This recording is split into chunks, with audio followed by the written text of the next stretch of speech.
মানুষ ছোট হোক বা বড়, রাজা হোক বা দরিদ্র, সমস্ত মানুষের মধ্যে একটা সামঞ্জস্য থাকে। সমস্ত মানুষের কাছে তার প্রশংসা অত্যন্ত গুরুত্বপূর্ণ।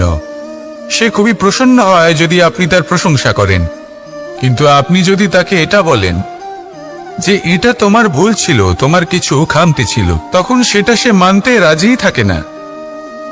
সব মানুষ এটা শুনতে পছন্দ করে যে সে যেটা করেছে সেটাই সর্বোত্তম।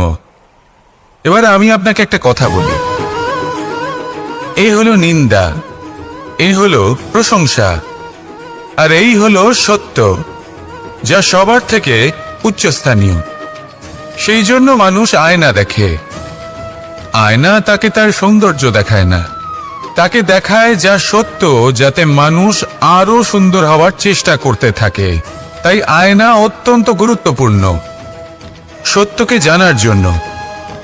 জীবনে নিন্দুকের মাহাত্ম্য প্রশংসকের মাহাত্ম্যের থেকে অনেক বেশি। কেন? কারণ তারা আপনাকে আপনার খামতি দেখায়, আপনার ভুলগুলো বুঝিয়ে দেয়, আপনাকে একটা সুযোগ দেয় নিজেকে শুধরে নিতে, নিজেকে আরো শ্রেষ্ঠ করে তুলতে, যা প্রশংসক করতে পারে না। তাই জীবনে যদি কখনো নিন্দা করা হয়, তাকে ভালোবেসে গ্রহণ করুন, ধন্যাত্মক রূপে গ্রহণ করুন। যদি নিজেকে কোনো শিক্ষা দেওয়া সম্ভব হয় তাহলে অবশ্যই দিন। দেখবেন মন প্রসন্ন হয়ে বলবে, রাধা রাধা। জীবনে কখনো সাফল্য আসে, আবার কখনো অসফলতা, কখনো আশা পাওয়া যায়, কখনো নিরাশা, কখনো জয় লাভ করি, আবার কখনো পরাজয়। এর পেছনের কারণটা জানা অত্যন্ত প্রয়োজনীয়। যদি আমি পরাজয়ের কথা বলি, যখনই আমরা পরাজয় লাভ করি আমরা ভাবতে থাকি যে এমন কেন হলো? আমাদের শত্রু কি বেশি শক্তিশালী ছিল, নাকি আমাদের নীতিতে কোনো খামতি ছিল? এই সমস্ত কারণের পেছনে খুব বড় একটা কারণ থাকে, আর সেই কারণ আমাদের অন্তরে সুপ্ত থাকে। ধরে নিন একটা পথ, তাতে আপনি চলছেন, সেই পথ কাঁটায় পরিপূর্ণ, কিন্তু আপনি পাদুকা পরে রয়েছেন আর আপনি হেঁটে সামনে এগিয়ে যান।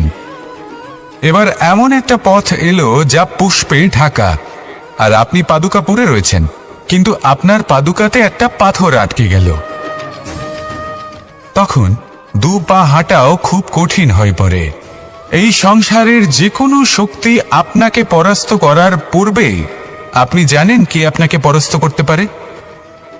আপনার অন্তরের দুর্বলতা, আপনার অন্তরের সেই সুপ্ত শত্রু। আর সেই জন্য ইতিবাচক মনোভাব গুরুত্বপূর্ণ হয়ে পড়ে। ভালো মানুষদের সাথে থাকুন, সৎসঙ্গে থাকুন, বন্ধুত্ব করুন, ভালোবাসুন। এই ভালোবাসা এত শক্তিশালী এক অস্ত্র যাকে ব্রহ্মাস্ত্রও পরাস্ত করতে পারে না। এই সমস্যারূপী পাথর কিছুই নয়। আসুন আমার সাথে ভালোবেসে বলুন, রাধা রাধা। মানুষের দুটো রূপ রয়েছে। এক, আমাদের এই মুখ, যা শুধুই চোখে দেখা যায়, আর দ্বিতীয় আমাদের এই মন, যা শুধুমাত্র অন্তরাত্মা দ্বারা দেখা যায়। এবার আমাদের এই মুখ, তা ঈশ্বর সকলকেই আগে থেকেই প্রদান করেছেন, কিন্তু এই মন কেমন হবে তা আমাদের জীবনের অনুভূতি এবং আমাদের জীবনের লক্ষ্য এগুলি সুনিশ্চিত করে। অর্থাৎ নেত্র দিয়ে দেখা যায় আমাদের এই মুখ, তা শুধুই এই কারণে প্রয়োজন যাতে সংসার আমাদের দেখতে পায়, আমাদের চিনতে পারে। কিন্তু যদি এই সংসারে আপনি প্রকৃত অর্থে মান সম্মান লাভ করতে চান, তাহলে নিজের অন্তরাত্মাকে আপনাকে বিকশিত করতেই হবে। দেখুন, কথায় আছে এই যে অসুর, তা শারীরিকভাবে উপস্থিত নয়, তা মনের মধ্যে থাকে। যদি এই মন থেকে অসুরকে বের করে দেওয়া যায়, তাহলে শরীরে তা উপস্থিত থাকবেই না। তাই মনকে শুদ্ধ করুন আর আমার সাথে ভালোবেসে বলুন, রাধা রাধা। মানুষ যখনই একে অপরের সামনে নিজেদের হৃদয়ের ভাবনা প্রকাশ করে, তখন এক অত্যন্ত প্রভাবশালী মাধ্যম তারা ব্যবহার করে, যাকে ভাষা বলা হয়। এবার আমি দেখেছি যে একজন মানুষ অনেকগুলো ভাষাতেই নিপুণ। আমি এটাও দেখেছি যে মানুষ অনেকগুলো ভাষায় কথা বলে, কখনো কখনো অনেক ভাষা মিলিত করে তার প্রয়োগ করে, উচিত প্রকারে তাকে ব্যবহার করে না, না সেটাকে সম্মান করে, আর না ভাষাকে শুদ্ধ রাখে। আর এটা হলো অনুচিত। যদি ভাষাকে শুদ্ধ রাখেন তাহলে ভাষা আপনার চরিত্রকে শুদ্ধ রাখবে, তা আপনার একাগ্রতা বাড়িয়ে তুলবে। এই প্রত্যেক ধ্বনিকে অনুভব করে যদি আপনি শব্দের উচ্চারণ করেন, ভাষাকে প্রয়োগ করেন, তাহলে আপনিও আনন্দ পাবেন, আর যিনি শুনছেন সেই ব্যক্তির কানেও মধুর শব্দ বাজবে। তাই মনে রাখবেন, যে ব্যক্তি ভাষার পবিত্রতাকে সম্মান করে তাকে সংসারও সম্মান করে। ভাষাকে শুদ্ধ এবং পবিত্র রাখুন, তাহলে ভাষা আপনার চরিত্রকেও শুদ্ধ এবং পবিত্র রাখবে। আর এই মন সুপ্রসন্ন হয়ে বলবে, রাধা রাধা। এ হলো রামায়ণের সময়কালের কথা। সেতু নির্মাণ করার কাজ চলছিল। সমস্ত বানর সেনা এই কাজে নিযুক্ত হয়েছিলেন। বড় বড় পাথর তুলে নিয়ে এই বানর সেনা সমুদ্রে ফেলছিলেন। এই কাজ চলছিল। এমন সময় ছোট্ট একটা কাঠবিড়ালি এলো।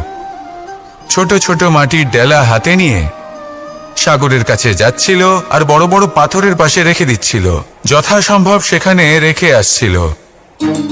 সারা দিন ধরে সে এই পরিশ্রম করেই যাচ্ছিল। এবার শ্রীরাম তার এই কাজ দেখতে পেলেন।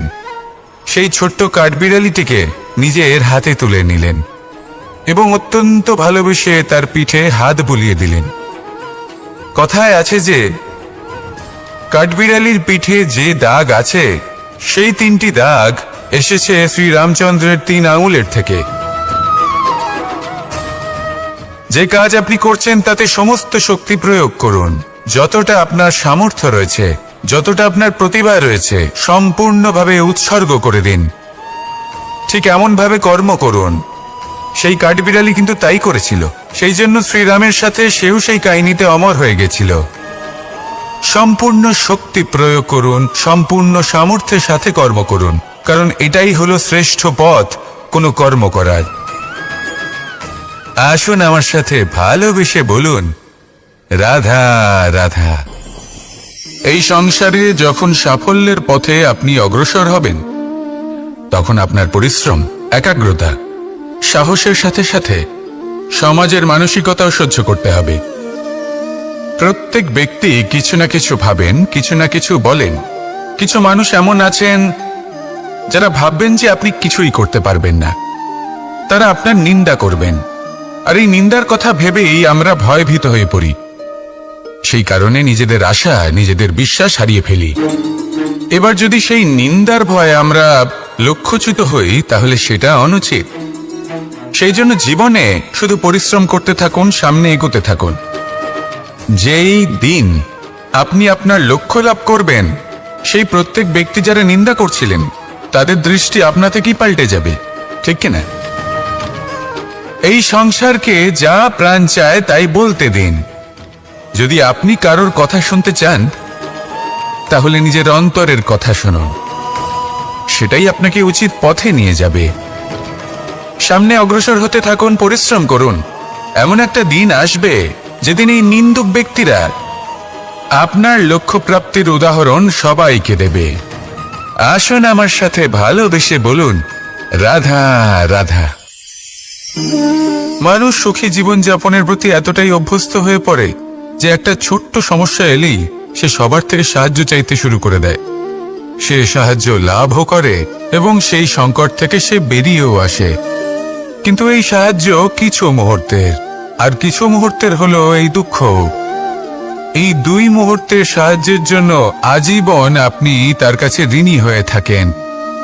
আর মানবিকতার খাতিরে আপনার মনে কৃতজ্ঞতা জেগে ওঠে। আর সেই কৃতজ্ঞতা বোধ হলো যে আপনি কখনো সেই ব্যক্তিকে ছাপিয়ে যেতেই পারবেন না। সেই জন্য জীবনে সবসময় চেষ্টা করবেন নিজেকে প্রস্তুত রাখতে, সেই সব সমস্যার জন্য, সেই সব বাধার জন্য যেগুলো আপনার জীবনে আসতে পারে। ততক্ষণ সাহায্য চাইবেন না যতক্ষণ না অন্য কোনো পথ না থাকছে। সাহায্য চাওয়া অনুচিত নয়, কিন্তু সাহায্য চাইলে এবং সাহায্য পেলে আপনি আজীবন কৃতজ্ঞ এবং ঋণী হয়ে থাকবেন। আর তারপর একদিন আপনি পরিবর্তন দেখতে পাবেন যে কিভাবে আপনি ছোট ছোট সমস্যার জন্য সাহায্য না চেয়ে বড় বড় সমস্যার সম্মুখীন হতে প্রস্তুত হয়ে গেছেন। এটাই হলো সংসারের নীতি। এটাই পালন করুন আর আমার সাথে ভালোবেসে বলুন, রাধা রাধা। এমন অনেক মানুষ আছেন যারা আমাকে ভগবানের পরিভাষা জানতে চান, যে ভগবান আসলে কি, তিনি কেমন।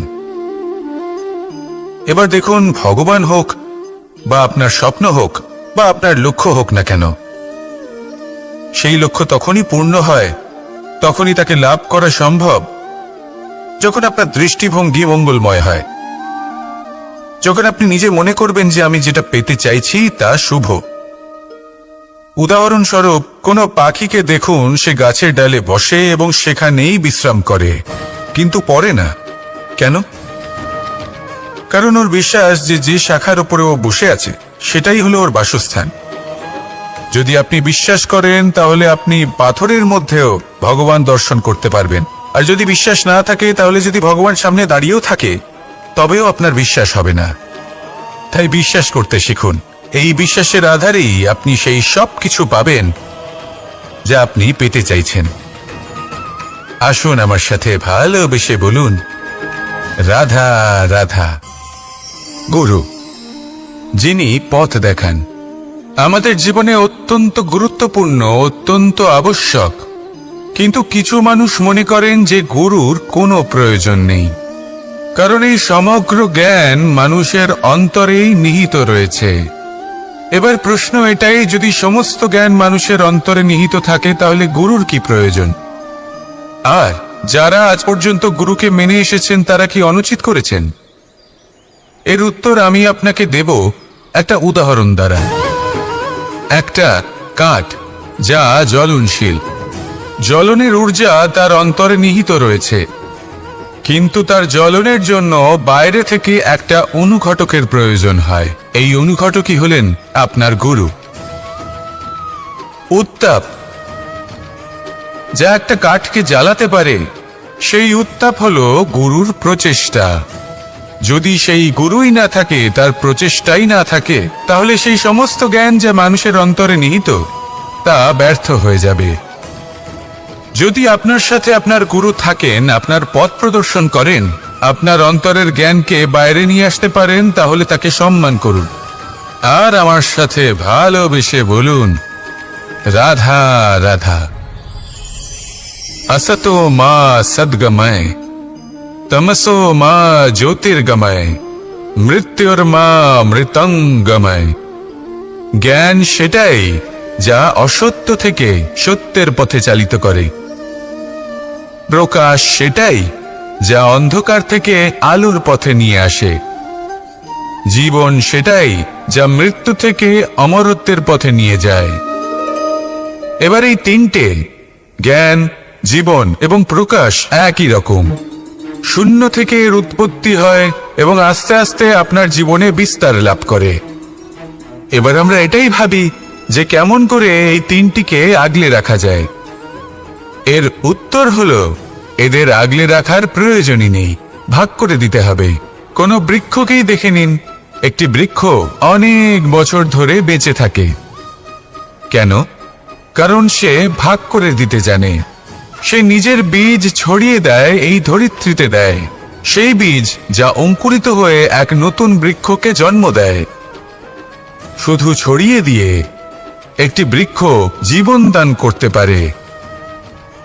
যদি কোনো ব্যক্তি জ্ঞান ছড়াতে শিখে যান, যদি প্রকাশ, আলোর কিরণ ছড়িয়ে দিতে শিখে যায়, কোনো ব্যক্তি তার জীবনের সুখ ছড়িয়ে দিতে শিখে যান, তাহলে তিনি মৃত্যুর পরও মৃত হন না। এই ভাগ করে দেওয়ার সুখটাই কিছুটা আলাদা। এই সুখ অনুভব করুন আর আমার সাথে ভালোবেসে বলুন, রাধা রাধা। আপনি কখনো কোনো সরোবরের দিকে তাকান, যার জল হলো শান্ত, স্থির। আপনি স্পষ্ট দেখতে পাবেন সেই সরোবরের তলদেশে কি রয়েছে। তাতে সাঁতরে বেড়াচ্ছে সুন্দর মাছ, চকচকে কিছু পাথর, স্বর্ণরূপী বালি, সবই আপনি দেখতে পাবেন।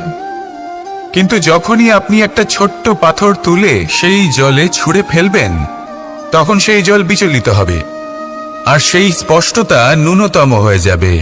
তারপর কিছুই স্পষ্টভাবে দেখা যাবে না। এই ঘটনা মানুষের সাথেও ঘটে।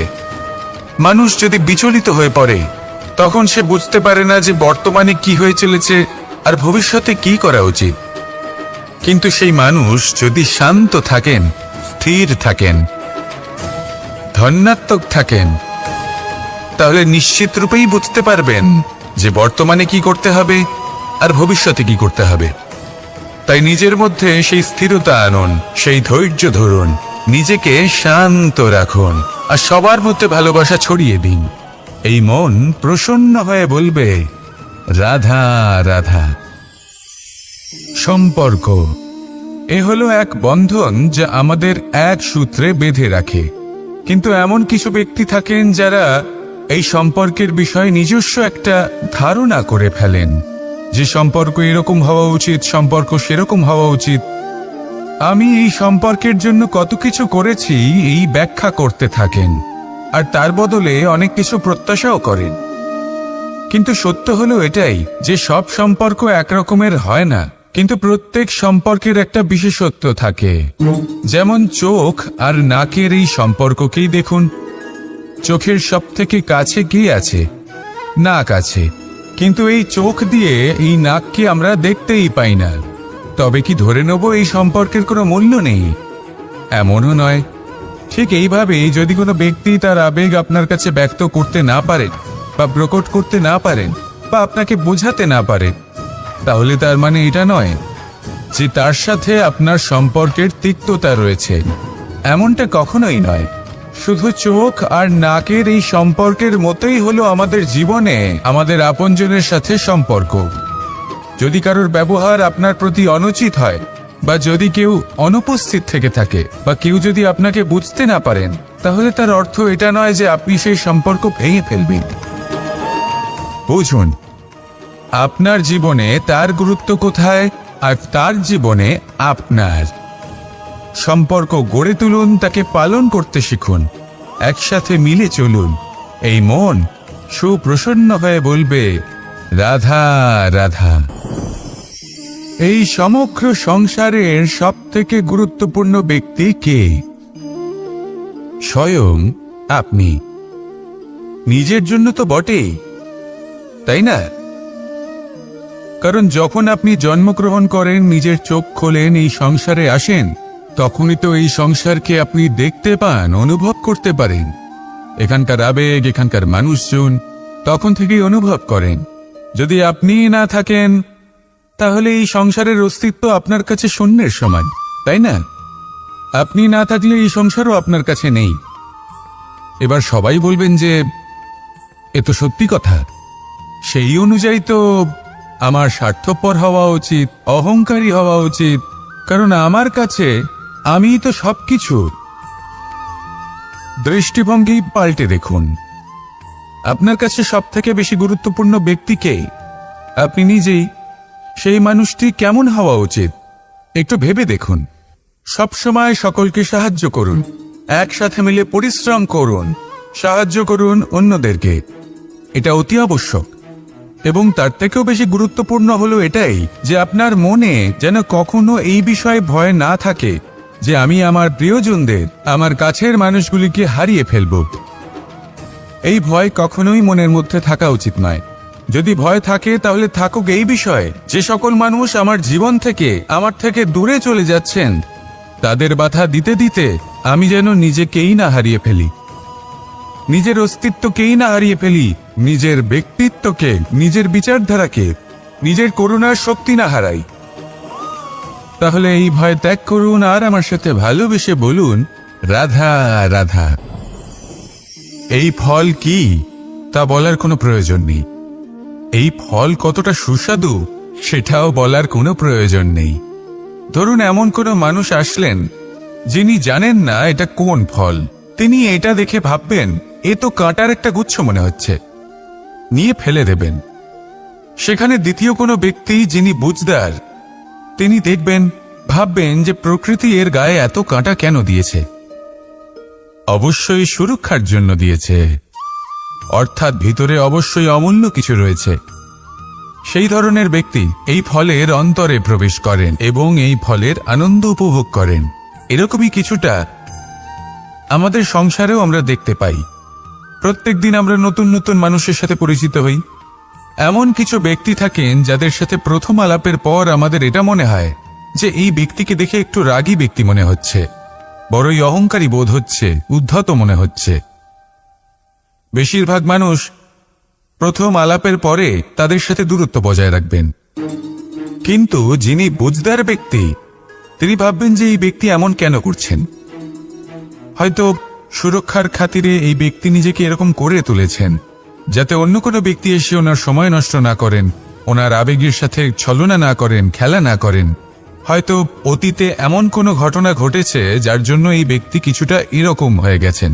এমনই একজন ব্যক্তি সেই ব্যক্তির মনের গভীর পর্যন্ত পৌঁছতে পারেন আর সেখান থেকে শুভ গুণগুলিকে বাইরে বের করে আনতে পারেন। এরকমই ব্যক্তি হয়ে উঠুন, এমন বুঝদার ব্যক্তি হয়ে উঠুন যিনি সামনের ব্যক্তির খারাপ গুণগুলিকে অবহেলা করে হৃদয়ের অন্তঃস্থল থেকে শুভ গুণগুলিকে প্রকাশিত করে এবং সেই ব্যক্তিকে দেখাতে পারে। এমন ব্যক্তি হয়ে উঠুন যিনি নিজের জীবনকেও সফল করে তোলেন এবং অন্যের জীবনকেও। আসুন আমার সাথে ভালোবেসে বলুন, রাধা রাধা। আমি জীবনে অনেক ভালো মানুষের সংস্পর্শে এসেছি। এমন ব্যক্তি যিনি আজীবন জ্ঞান লাভ করে থাকেন, পড়তেই থাকেন, পড়তেই থাকেন, জ্ঞান অর্জন করতেই থাকেন, অত্যাধিক জ্ঞান অর্জন করতে থাকেন। কিন্তু এইটুকুই কি যথেষ্ট? ধরে নিন কোনো ব্যক্তি শিল্পকলার বিষয়ে অনেক বই পড়ে ফেলেছেন, কিন্তু কখনো শিল্পকর্মই করেননি। তাহলে সেই জ্ঞানের কি লাভ? কোনো লাভ নেই। এবার এটাই আমাদের জীবনে শেখা প্রয়োজন। আমরা জ্ঞান অর্জন করি কিন্তু তা যাপন করি না, তা কর্মজীবনে প্রয়োগ করি না। তাহলে এতে কি লাভ হবে?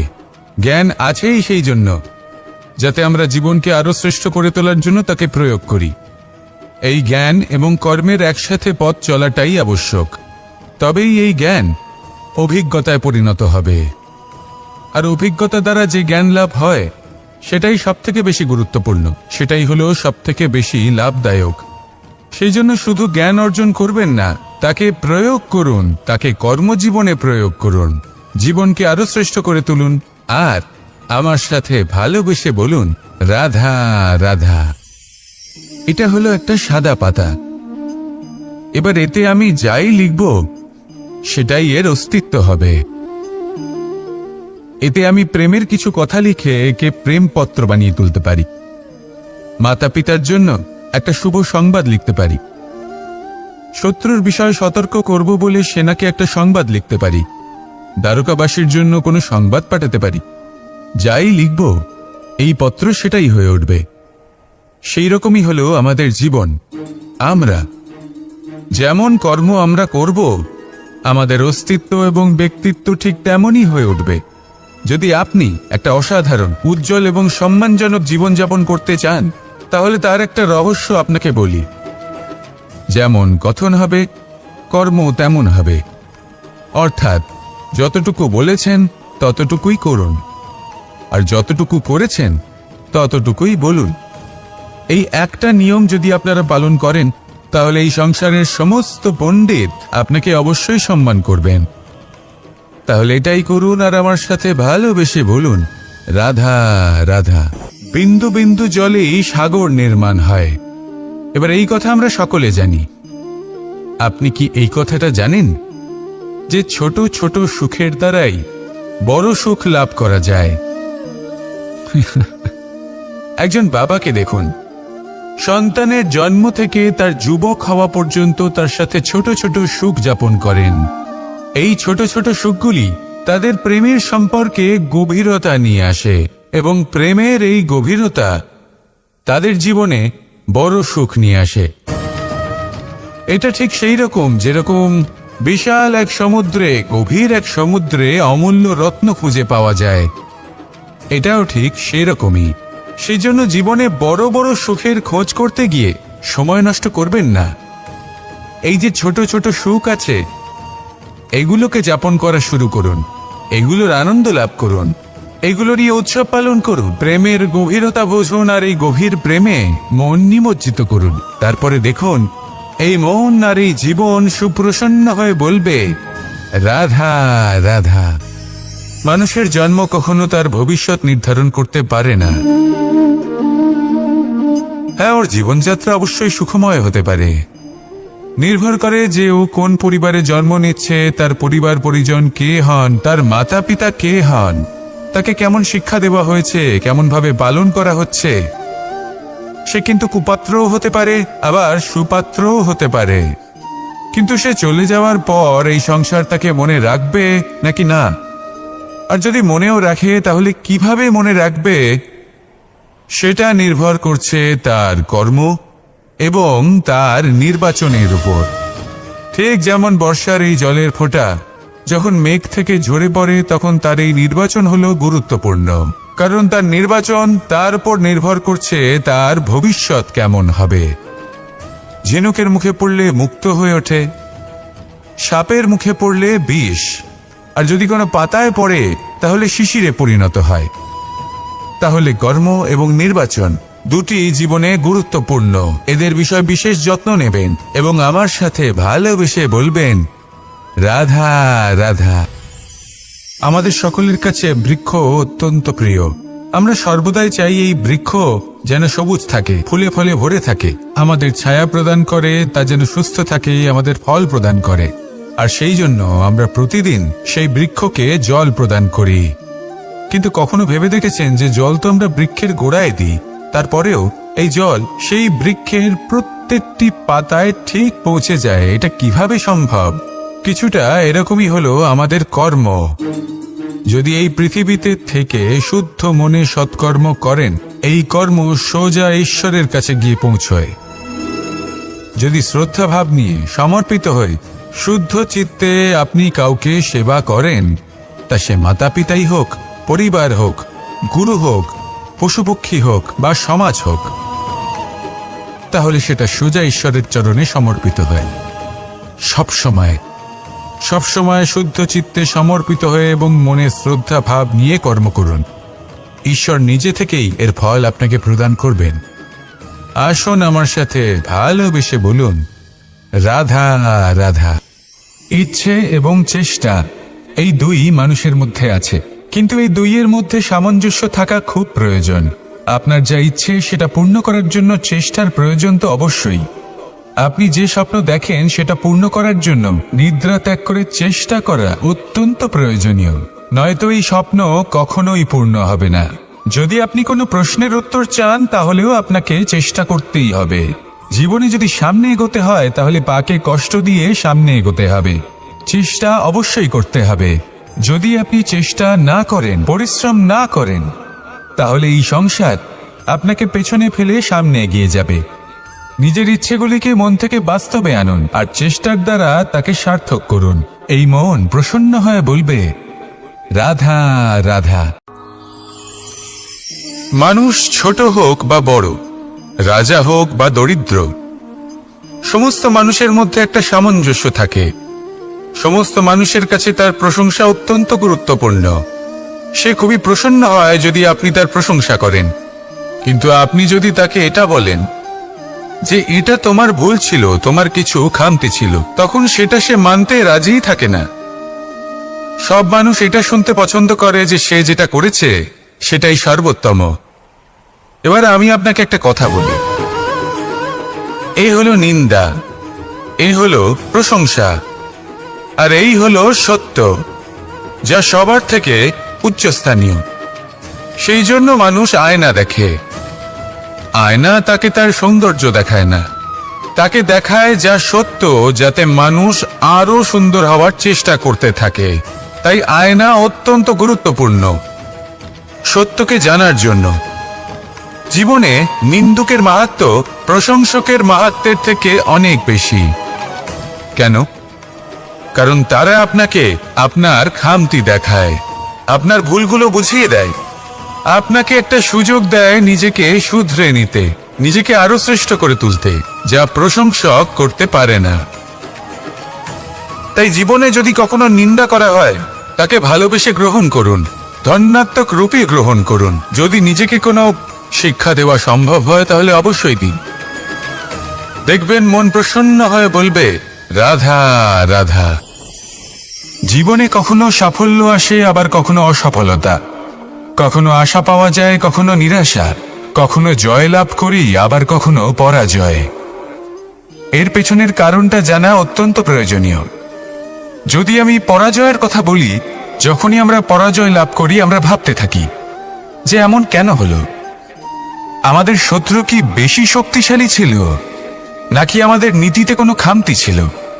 এই সমস্ত কারণের পেছনে খুব বড় একটা কারণ থাকে, আর সেই কারণ আমাদের অন্তরে সুপ্ত থাকে। ধরে নিন একটা পথ, তাতে আপনি চলছেন, সেই পথ কাঁটায় পরিপূর্ণ, কিন্তু আপনি পাদুকা পরে রয়েছেন আর আপনি হেঁটে সামনে এগিয়ে যান। এবার এমন একটা পথ এলো যা পুষ্পে ঢাকা, আর আপনি পাদুকা পরে রয়েছেন, কিন্তু আপনার পাদুকাতে একটা পাথর আটকে গেল। তখন দু পা হাঁটাও খুব কঠিন হয়ে পড়ে। এই সংসারের যে কোনো শক্তি আপনাকে পরাস্ত করার পূর্বে আপনি জানেন কি আপনাকে পরাস্ত করতে পারে? আপনার অন্তরের দুর্বলতা, আপনার অন্তরের সেই সুপ্ত শত্রু। আর সেই জন্য ইতিবাচক মনোভাব গুরুত্বপূর্ণ হয়ে পড়ে। ভালো মানুষদের সাথে থাকুন, সৎসঙ্গে থাকুন, বন্ধুত্ব করুন, ভালোবাসুন। এই ভালোবাসা এত শক্তিশালী এক অস্ত্র যাকে ব্রহ্মাস্ত্রও পরাস্ত করতে পারে না। এই সমস্যারূপী পাথর কিছুই নয়। আসুন আমার সাথে ভালোবেসে বলুন, রাধা রাধা। মানুষের দুটো রূপ রয়েছে। এক, আমাদের এই মুখ, যা শুধুই চোখে দেখা যায়, আর দ্বিতীয় আমাদের এই মন, যা শুধুমাত্র অন্তরাত্মা দ্বারা দেখা যায়। এবার আমাদের এই মুখ, তা ঈশ্বর সকলকেই আগে থেকেই প্রদান করেছেন, কিন্তু এই মন কেমন হবে তা আমাদের জীবনের অনুভূতি এবং আমাদের জীবনের লক্ষ্য এগুলি সুনিশ্চিত করে। অর্থাৎ নেত্র দিয়ে দেখা যায় আমাদের এই মুখ, তা শুধুই এই কারণে প্রয়োজন যাতে সংসার আমাদের দেখতে পায়, আমাদের চিনতে পারে। কিন্তু যদি এই সংসারে আপনি প্রকৃত অর্থে মান সম্মান লাভ করতে চান, তাহলে নিজের অন্তরাত্মাকে আপনাকে বিকশিত করতেই হবে। দেখুন, কথায় আছে এই যে অসুর, তা শারীরিকভাবে উপস্থিত নয়, তা মনের মধ্যে থাকে। যদি এই মন থেকে অসুরকে বের করে দেওয়া যায়, তাহলে শরীরে তা উপস্থিত থাকবেই না। তাই মনকে শুদ্ধ করুন আর আমার সাথে ভালোবেসে বলুন, রাধা রাধা। মানুষ যখনই একে অপরের সামনে নিজেদের হৃদয়ের ভাবনা প্রকাশ করে, তখন এক অত্যন্ত প্রভাবশালী মাধ্যম তারা ব্যবহার করে, যাকে ভাষা বলা হয়। এবার আমি দেখেছি যে একজন মানুষ অনেকগুলো ভাষাতেই নিপুণ।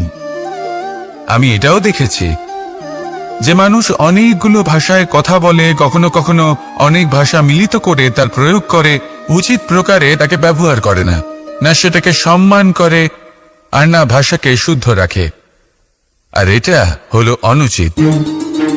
যদি ভাষাকে শুদ্ধ রাখেন, তাহলে ভাষা আপনার চরিত্রকে শুদ্ধ রাখবে, তা আপনার একাগ্রতা বাড়িয়ে তুলবে। এই প্রত্যেক ধ্বনিকে অনুভব করে যদি আপনি শব্দের উচ্চারণ করেন, ভাষাকে প্রয়োগ করেন, তাহলে আপনিও আনন্দ পাবেন, আর যিনি শুনছেন সেই ব্যক্তির কানেও মধুর শব্দ বাজবে। তাই মনে রাখবেন, যে ব্যক্তি ভাষার পবিত্রতাকে সম্মান করে, তাকে সংসারও সম্মান করে। ভাষাকে শুদ্ধ এবং পবিত্র রাখুন, তাহলে ভাষা আপনার চরিত্রকেও শুদ্ধ এবং পবিত্র রাখবে। আর এই মন সুপ্রসন্ন হয়ে বলবে, রাধা রাধা। এ হলো রামায়ণের সময়কালের কথা। সেতু নির্মাণ করার কাজ চলছিল। সমস্ত বানর সেনা এই কাজে নিযুক্ত হয়েছিলেন। বড় বড় পাথর তুলে নিয়ে এই বানর সেনা সমুদ্রে ফেলছিলেন। এই কাজ চলছিল। এমন সময় ছোট্ট একটা কাঠবিড়ালি এলো। ছোট ছোট মাটির ডেলা হাতে নিয়ে সাগরের কাছে যাচ্ছিল আর বড় বড় পাথরের পাশে রেখে দিচ্ছিল, যথাসম্ভব সেখানে রেখে আসছিল। সারা দিন ধরে সে এই পরিশ্রম করেই যাচ্ছিল। এবার শ্রীরাম তার এই কাজ দেখতে পেলেন। সেই ছোট্ট কাঠবিড়ালিটিকে নিজের হাতে তুলে নিলেন এবং অত্যন্ত ভালোবেসে তার পিঠে হাত বুলিয়ে দিলেন। কথায় আছে যে কাঠবিড়ালির পিঠে যে দাগ আছে সেই 3টি দাগ এসেছে শ্রীরামচন্দ্রের 3 আঙুলের থেকে। যে কাজ আপনি করছেন তাতে সমস্ত শক্তি প্রয়োগ করুন, যতটা আপনার সামর্থ্য রয়েছে, যতটা আপনার প্রতিভা রয়েছে, সম্পূর্ণভাবে উৎসর্গ করে দিন। ঠিক এমন ভাবে কর্ম করুন। সেই কাঠবিড়ালি কিন্তু তাই করেছিল। সেই জন্য শ্রীরামের সাথে সেও সেই কাহিনীতে অমর হয়ে গেছিল। সম্পূর্ণ শক্তি প্রয়োগ করুন, সম্পূর্ণ সামর্থ্যের সাথে কর্ম করুন, কারণ এটাই হলো শ্রেষ্ঠ পথ কোনো কর্ম করার।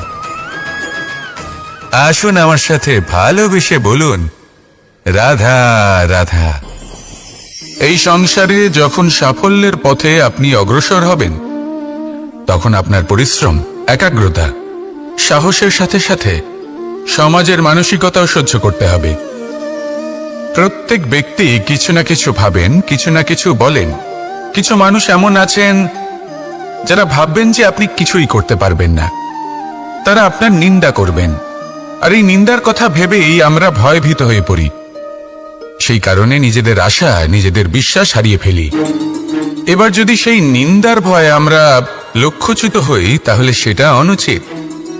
সেই জন্য জীবনে শুধু পরিশ্রম করতে থাকুন, সামনে এগোতে থাকুন।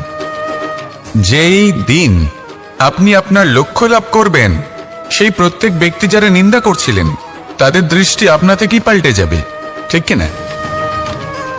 এই সংসারকে যা প্রাণ চায় তাই বলতে দিন। যদি আপনি কারোর কথা শুনতে চান, তাহলে নিজের অন্তরের কথা শুনুন। সেটাই আপনাকে উচিত পথে নিয়ে যাবে। সামনে অগ্রসর হতে থাকুন, পরিশ্রম করুন। এমন একটা দিন আসবে যেদিন এই নিন্দুক ব্যক্তিরা আপনার লক্ষ্য প্রাপ্তির উদাহরণ সবাইকে দেবে। আসুন আমার সাথে ভালোবেসে বলুন, রাধা রাধা। মানুষ সুখী জীবনযাপনের প্রতি এতটাই অভ্যস্ত হয়ে পড়ে যে একটা ছোট্ট সমস্যা এলেই সে সবার থেকে সাহায্য চাইতে শুরু করে দেয়।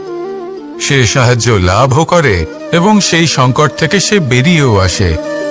কিন্তু এই সাহায্য কিছু মুহূর্তের, আর কিছু মুহূর্তের হলো এই দুঃখ। এই 2 মুহূর্তের সাহায্যের জন্য আজীবন আপনি তার কাছে ঋণী হয়ে থাকেন। আর মানবিকতার খাতিরে আপনার মনে কৃতজ্ঞতা জেগে ওঠে। আর সেই কৃতজ্ঞতা বোধ হলো যে আপনি কখনো সেই ব্যক্তিকে ছাপিয়ে যেতেই পারবেন না। সেই জন্য জীবনে সবসময় চেষ্টা করবেন নিজেকে প্রস্তুত রাখতে, সেই সব সমস্যার জন্য, সেই সব বাধার জন্য যেগুলো আপনার জীবনে আসতে পারে।